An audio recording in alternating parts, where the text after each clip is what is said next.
Bagong tanim guys, namusilak na siya sa ganda. Ayan, ang haba.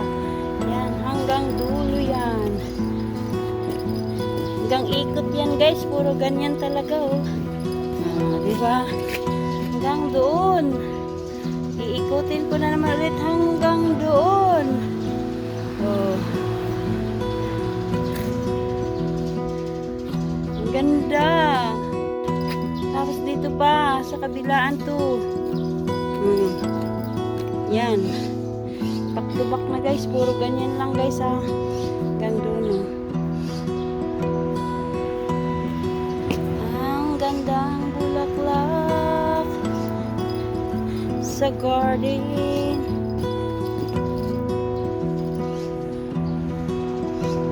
Salamat sa iyo. Puro ganyan talaga.